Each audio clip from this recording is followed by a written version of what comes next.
사랑하는 하나님, 우리가 세상을 살아가면서 주님께서 우리의 삶에 베풀어 주신 주님의 복이 우리의 삶에서 어떻게 나타났는지를 살펴보며 살아갈 수 있는 하나님의 사람이 되게 하여 주옵소서. 그래서 우리가 어떤 삶의 상황 속에서도 주님께서 나와 함께 계셨기에 감사함으로 하나님 앞에 걸어갈 수 있는 주님의 사람이 되게 하여 주옵소서. 받은 복을 세면서 살아가는 삶.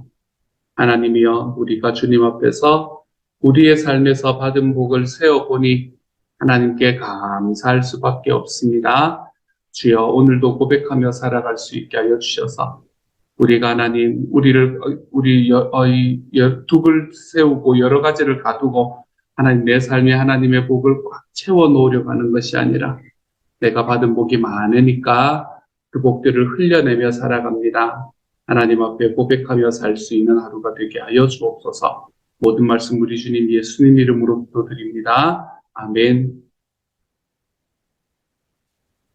하나님께서 오늘 우리에게 주시는 말씀 함께 읽읍시다. 사무엘상 30장 16절부터 31절까지의 말씀입니다.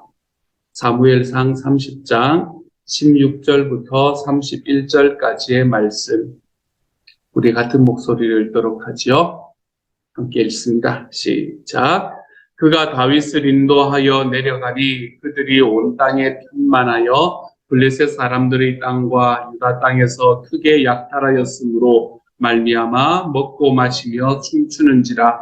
다윗이 새벽부터 이튿날 저물 때까지 그들을 치매 낙타를 타고 도망한 소년 400명 외에는 피한 사람이 없었더라. 다윗이 아말렉 사람들이 빼앗아갔던 모든 것을 도로 찾고 그의 두 아내를 구원하였고 그들이 약탈하였던 것, 곧 무리의 자녀들이나 빼앗겼던 것은 크고 작은 것을 막론하고 아무것도 잃은 것이 없이 모두 다윗이 도로 찾아왔고 다윗이 또 양과 소떼를 다 되찾았더니 무리가 그 가축들을 앞에 몰고 가며 이르되 이는 다윗의 전리품이라 하였더라. 다윗이 전에 피곤하여 능히 자기를 따르지 못하므로 구솔 시내에 머물게 한 200명에게 오매 그들이 다윗과 그와 함께한 백성을 영접하러 나오는지라. 다윗이 그 백성에게 이르러 문안하매 다윗과 함께 갔던 자들 가운데 악한 자와 불량배들이 다 이르되 그들이 우리와 함께 가지 아니하였은즉 우리가 도로 찾은 물건은 무엇이든지 그들에게 주지 말고 각자의 처자만 데리고 떠나가게 하라 하는지라. 다윗이 이르되 나의 형제들아, 여호와께서 우리를 보호하시고 우리를 치러 온 그 군대를 우리 손에 넘기셨은즉 그가 우리에게 주신 것을 너희가 이같이 못하리라. 이 일에 누가 너희에게 듣겠느냐? 전장에 내려갔던 자의 분깃이나 소유물 곁에 머물렀던 자의 분깃이 동일할지니 같이 분배할 것이니라 하고 그날부터 다윗이 이것으로 이스라엘의 율례와 규례를 삼았더니 오늘까지 이르니라. 다윗이 시글락에 이르러 전리품을 그의 친구 유다 장로들에게 보내어 이르되 보라, 여호와의 원수에게서 탈취한 것을 너희에게 선사하무라 하고 베델에 있는 자와 남방 라못에 있는 자와 얏딜에 있는 자와 아로엘에 있는 자와 신못에 있는 자와 에스드모아에 있는 자와 라갈에 있는 자와 여라무엘 사람의 성읍들에 있는 자와 겐 사람의 성읍들에 있는 자와 훌마에 있는 자와 고라산에 있는 자와 아닥에 있는 자와 헤브론에 있는 자에게와 다윗과 그의 사람들이 왕래하던 모든 곳에 보내었더라. 아멘. 우리가 어제 말씀을 하면서 어제 말씀의 뒷부분을 오늘 잠깐만 이야기를 하고 그리고 오늘의 말씀을 함께 나누자라고 말씀을 드렸습니다. 어제 말씀에서 우리는 다윗이 블레셋에서 이제 이 사면초가와 같은 상황 속에서 피해서 왔더니 그곳에는 더 큰 일이 기다리고 있었던 그런 것을 그런 상황을 우리가 바라볼 수 있었습니다. 그곳에 돌아왔더니 자기의 원래 살고 있던 이제 머물고 있던 주둔지였던 시글락이라는 곳에 아말렉 사람들이 쳐들어와서 자기들과 함께 있던 아내들과 그리고 모든 자녀들, 그곳에 있던 모든 소유물들을 다 싸그리 다 가져가 버리고 그리고 그것을 이제 불살라 버리는 그런 것을 눈으로 보게 되었지요. 아마 첩보가 있었을 겁니다. 다윗이라는 사람이 지금 블레셋과 전투에 나갔으니까 이곳에 오랫동안 돌아오지 못할 것이다 라는 첩보가 아마도 있었겠지요. 그런데 그런 첩보와는 다르게 다윗이 3일 만에 돌아와 버렸지 않습니까? 그렇죠. 그렇기 때문에 이제 이것을 되찾을 수 있는 그런 계기가 마련이 되었습니다. 그 상황 속에서 다윗은 자기를 돌로 치려고 하는 사람들, 자기와 함께 마음을 이해를 하지요. 그렇죠? 그래서 자기를 돌로 치려고 하는 그 사람들과 함께 이제 자기들이 빼앗긴 것을 다시 되찾기 위해서 이 아말렉 사람의 뒤를 쫓아가는 사건까지만 제가 어제 이야기를 했었습니다. 근데 우리가 어제 읽은 말씀에는 그 이야기 위에 또 하나의 사건이 더 일어나고 있는 것을 우리가 볼 수 있지요. 다윗이 급히 아말렉을 쫓아갔는데 그리고 그의 일행이 함께 쫓아갔는데 그곳에서 한 사람을 만나게 되는 겁니다. 한 사람을 만나게 되었는데 그게 누구였냐면 병들고 굶주린 이집트 노예 한 사람을 발견을 합니다. 그리고는 그를 데려다가 음식을 먹여주게 되지요. 그런데 알고 보니까 이 사람이 아말렉 군대에서 종으로 있었던 사람이었다라는 걸 나중에야 발견하게 됩니다. 병이 들자 아말렉 주인이 그를 버리고 도망간 건 아니지요. 그렇죠? 그를 버리고 가버린 겁니다. 이 이야기를 들었을 때 저는 다윗이 깜짝 놀랐을 것 같아요. 처음에 이 종이었던 그 이집트 소년 하나를 구했을 때에 그가 아말렉과 연관이 있을 거다라고 별로 생각을 못했을 것 같거든요. 근데 이제 이 아말렉 군대가 어디로 갔는지 자기들의 이 물품들을 가지고 어디로 지금 가고 있는지를 잘 모르고 있는 상황 속에서 이 아이 하나가 자기가 아말렉 주인에게서 바로 며칠 전까지 있다가 지금 그 사람이 나를 버리고 갔다라는 이야기를 듣고 다윗이 깜짝 놀랐을 것 같아요. 그래서 그 이집트 노예는 자기와 함께 자기를 선대해 주었던 이 다윗의 군대를 아말렉의 군대가 있는 곳으로 인도하게 됩니다. 그곳에서 아말렉 군대들은, 아말렉 병사들은 자기가 약탈한 것들을 먹고 마시면서 잔치를 벌이고 있었지요. 그리고 잔치 자리에 빠질 수 없는 것은 당연히 술이었겠지요. 그리고 그들은 잔뜩 취해 있는 상황이었습니다.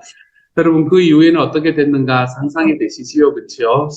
술독에 빠져서 이제는 누가 쫓아올 거라고 생각을 했겠습니까? 그렇죠? 쫓아오더라도 지금 사흘이나 지난 상황인데 그 상황에서 자기들이 어디 있는지를 어떻게 알 수 있다는 말입니까? 그래서 그들이 아무런 방비도 하고 있지 않던 상황 속에서 새벽에 이 아말렉 병사들을 다윗과 그와 함께한 400명이 급습하게 됩니다. 그리고는 날이 저물 때까지 그들을 공격했다라고 성경은 이야기를 하지요.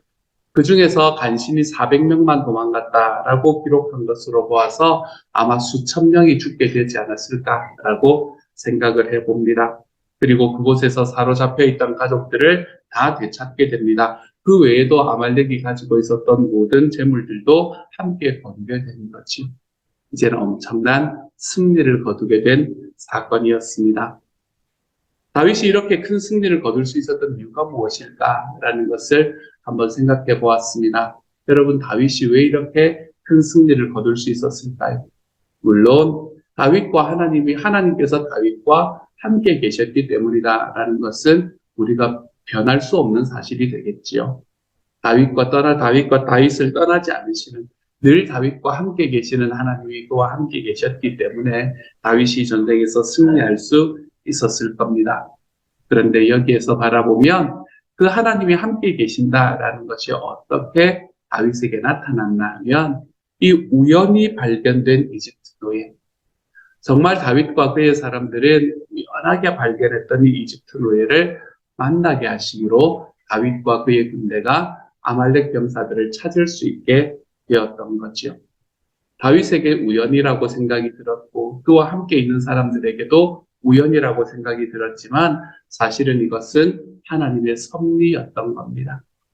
이 하나님의 섭리가 이 한 사람을 만나게 하심으로 인해서 다윗이 그 전쟁에서 승리할 수 있게 만들어 주셨는데, 그런데 여기에서 우리가 가만히 생각해 보면 다윗은 가만히 있는데 하나님께서 섭리만 그냥 일방적으로 작동시켰던 것은 아니구나라는 것을 볼 수 있게 됩니다. 다윗은 아무것도 하지 않았는데 하나님께서 그냥 일방적으로 하나님의 섭리만 부어주신 것인가? 그렇지 않습니다. 다윗은 사실 지금 자기의 상황이 얼마나 다급했는지 몰라요. 지금 자기가 갖고 있는 모든 것들을 다 빼앗겨버렸고 그 사람들이 어디로 갔는지를 찾아야 되는데 그게 여러분 사흘을 도망을 갔는데 잘 찾기겠습니까? 그렇죠? 그것들이 잘 찾기지 않는 그런 상황 속에서도 지금 자기 눈앞에 길에 쓰러져 있는 사람을 향한 긍휼의 마음을 다윗이 놓지 않았기 때문에 그렇기 때문에 하나님의 섭리가 이루어질 수 있었던 겁니다.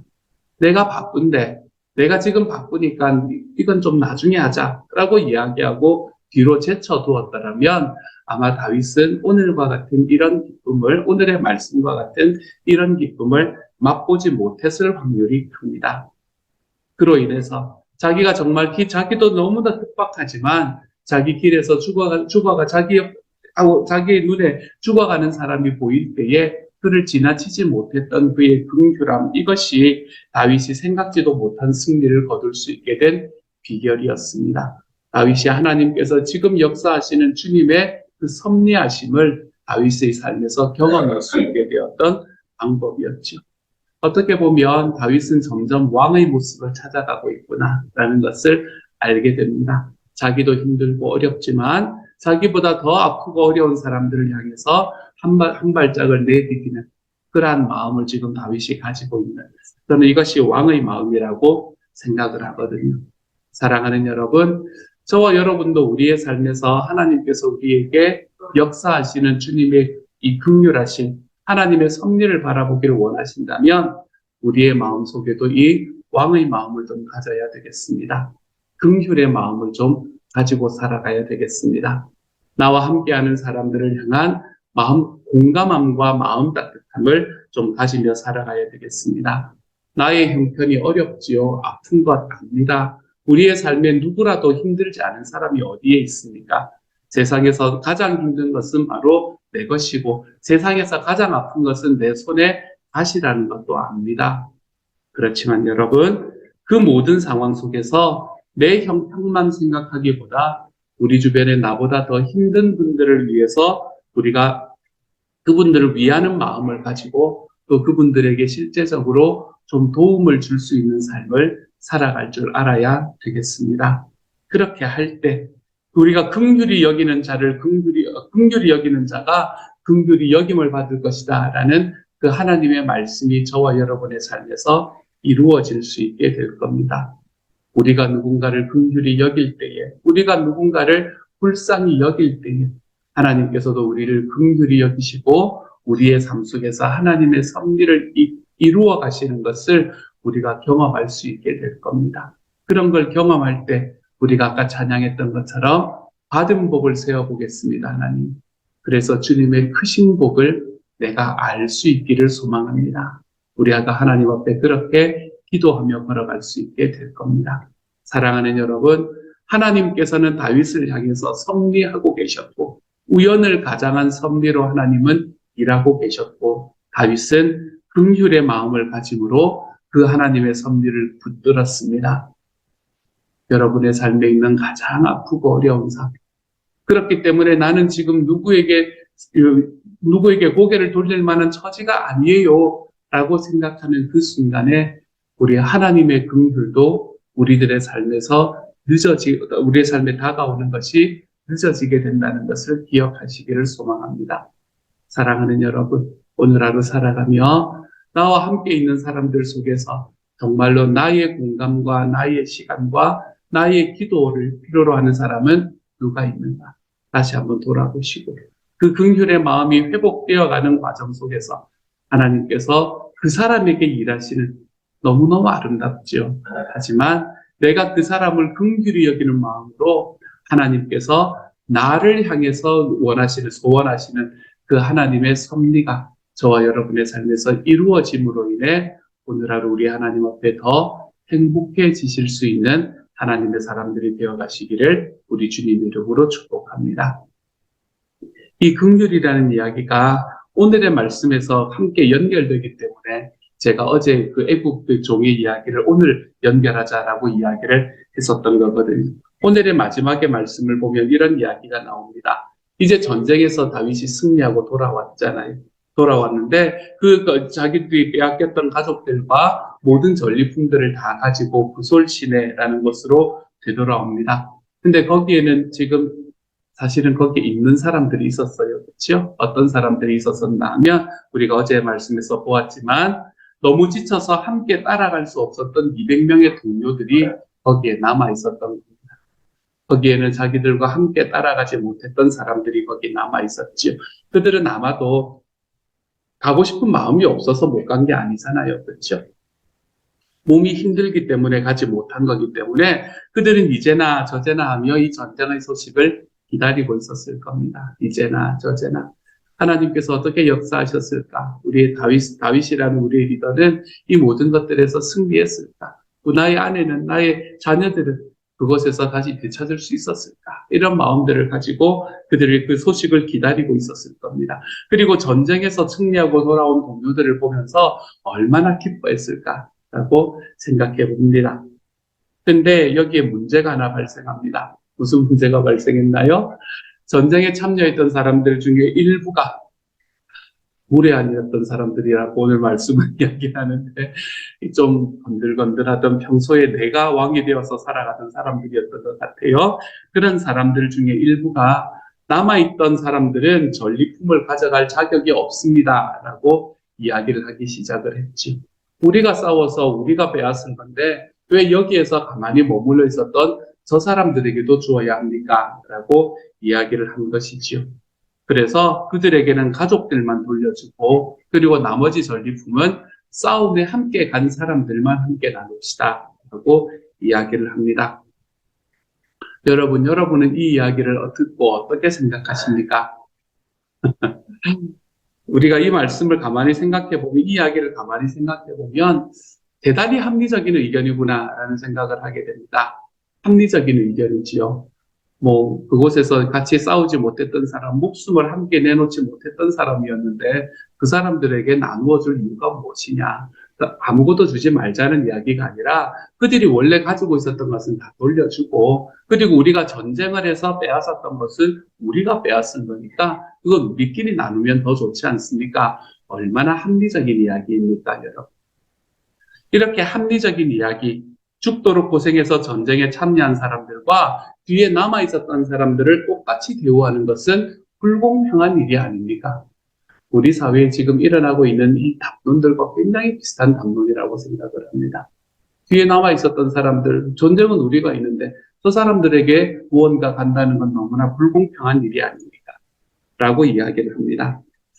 근데 다윗은 그렇게 생각하지 않았습니다. 다윗은 자기들이 싸워서 가져온 그 모든 전리품을 거기에 남아있었던 사람들과 똑같이 나누어야 한다라고 생각했습니다. 저는 이것을 무엇이라고 생각을 했나 하면 합리성을 넘어서는 배려의 원리이고 나눔의 원리다라고 생각을 합니다. 우리가 합리적으로 생각하면 이 사람들의 이야기가 틀린 게 하나도 없지요. 근데 우리가 배려와 나눔의 원리를 생각하면 우리는 거기에서 한 걸음 더 걸어 들어가 볼 수 있는 자리로 갈 수 있게 됩니다. 다윗이 그렇게 할 수 있었던 것은 무엇보다도 그들이 전쟁에서 승리할 수 있었던 것은 자기들의 힘이 아니라는 것을 잘 알고 있었기 때문에 그렇습니다. 자기들이 전쟁에 승리할 수 있었던 것은 하나님의 은혜였지 자기의 능력이 아니었다라는 걸 너무 분명히 알고 있었기 때문에 그래요. 그래서 그들이 쟁취한 전리품은 자기들의 힘으로 빼앗은 것이 아니라 하나님의 선물이라고 생각을 했습니다. 그래서 자기들도 선물로 받은 것이기에 약한 사람들, 자기들과 함께 머물러 있지만 지금 좀 힘들어 하시는 분들과 같이 나누는 것이 마땅하다고 생각하게 된 것이죠. 그래서 이 나눔의 원리를 갖고 있는 사람들, 이 배려의 원리를 가지고 있는 사람들은 내가 가지고 있는 것을 하나님의 선물이라고 여기는 사람들이 됩니다. 선물로 받은 것이니까 우리가 나누는 것이 하나도 어렵지 않게 되는 거죠. 우리도 하나님으로부터 많은 선물을 받았습니다. 그런데 우리는 자꾸 이것을 내 것이라고 생각합니다. 내가 땀 흘려 벌게 된 내 것, 내가 이렇게 저렇게 해서 내가 가지게 된 내 것이라고 생각합니다. 내 것이라고 생각하게 되면 나누기가 힘듭니다, 여러분. 이게 내 건데 어떻게 나눈단 말이에요. 내가 온 힘을 다해서 얻게 된 나의 것인데 이것을 어떻게 나눈다는 말입니다. 그러므로 우리는 내가 가진 것이 선물이다라는 이 선물 의식을 좀 회복해야 되겠습니다. 내가 받은 것은 선물이다. 하나님께서 나를 창조하셨고 나를 이끌어 가시는 과정 속에 내 삶에 베풀어 주신 하나님의 선물이다. 우리가 이것을 좀 기억하고 걸어가야 되겠습니다. 내가 이것이 선물이다라는 것을 안다면 우리는 그 선물을 독점하려고 하지 않을 수 있습니다. 나에게 거저 주어진 것이니 내가 거저 나눌 수 있습니다. 라고 말할 수 있습니다. 합리적으로는 이렇게 되고 저렇게 되고 하는 것을 따지는 것을 넘어서는 우리 하나님 앞에서의 넉넉함, 그것을 가질 수 있는 것이 우리가 바로 이 선물의식을 회복할 때 가능한 일입니다. 사랑하는 여러분, 우리가 받은 모든 것들이 우리 하나님의 선물임을 좀 기억하는 하루가 되어 가십시오. 내가 가지고 있는 것은 선물입니다. 나의 돈도, 나의 시간도, 나의 건강도, 나의 가족도, 하나님께서 나에게 베풀어 주신 우리 목장의 식구들도, 교회의 식구들도 하나님께서 나에게 베풀어 주신 선물입니다. 선물. 우리 하나님께서 나에게 주신 선물들이 나에게 있으므로 하나님께 감사하며 살아가는 삶이 좀 회복되어 갈 수 있는 주님의 사람이 되어 가시고, 그것이 선물로 나에게 주어져 있으므로 그것을 정말로 힘들고 아파하는 이들을 향해 나누어 줄 수 있는, 거저 나누어 줄 수 있는 하나님의 사람들이 되어 가시기를 소망합니다. 그래서 우리가 살아가는 시대가 이제는 나 혼자 살아가는 것도 팍팍하고 나를 먼저 생각해야만 살아남을 수 있는 팍팍한 시대라고 말하는 바로 이 시대 속에서 우리가 나누고 베풀며 우리의 삶에 가진 것이 내 것이 아니라 선물입니다 하는 이 의식을 회복하고 하나님 앞에 하나의 공동체를 만들어갈 수 있는 하나님의 사람들이 좀 되어가시기를 소망합니다. 그래서 우리가 혼자 사는 것이 아니라 공동체로 함께 살아간다. 그 안에서 아파하는 사람, 그 바깥에서 힘들어하는 사람, 그들을 향해서 내가 받은 선물이라면 내가 나누면서 살아가 보겠노라. 하나님 앞에 이렇게 좀 고백하며 살아가 볼 수 있는 하나님의 사람들이 다 되어 가시기를 우리 주님의 이름으로 축복합니다. 이 시간 같이 한번 기도하며 나아가도록 하지요. 함께 기도합니다. 사랑하는 주님, 합리적이다라는 이야기가 무엇보다도 칭찬으로 여겨지는 시대를 우리는 살아갑니다. 하지만 우리는 합리를 넘어서 하나님이 배려의 원리를, 나눔의 원리를 우리들의 삶 속에 채우고 걸어가게 하여 주십시오. 내가 왜 배려하고 왜 배려해야 되고 왜 나누어야 되는데 라고 이야기할 때에 내가 받은 모든 것은 사실은 선물이니까 라고 이야기할 수 있는 이 선물의 의식을 좀 회복할 수 있도록 하나님께서 도와주십시오. 그래서 주님, 우리가 살아가는 삶에 이 배려와 나눔, 내 주변에 있는 사람들에게 보이는 나의 긍휼을 통해서 사랑하는 아버지의 역사하심이, 하나님의 그 섭리하심이 저의 삶에 놀랍게 일어날 수 있는 통로로 하나님 제가 걸어갈 수 있도록 하나님께서 도와주옵소서. 오늘 하루 살아가면서 찬양에서 고백했던 것처럼 받은 복을 세어보면 크신 복을 내가 합니다. 하나님, 이것이 우리 오늘 삶의 바탕이 될 수 있고 기초가 될 수 있는 오늘 하루가 되어가도록 아버지여 도와주옵소서. 모든 말씀 우리 주님 예수님 이름으로 기도드립니다. 아멘. 하늘에 계신 우리 아버지여, 이름이 거룩히 여김을 받으시오며 나라 임하옵시며 뜻이 하늘에서 이룬 것 같이 땅에서도 이루어지이다. 오늘날 우리에게 일용할 양식을 주옵시고 우리가 우리에게 죄 지은 자를 사하여 준 것 같이 우리 죄를 사하여 주옵시고 우리를 시험에 들게 하지 마옵시고 다만 악에서 구하옵소서. 대개 나라와 권세와 영광이 아버지께 영원히 있사옵나이다. 아멘.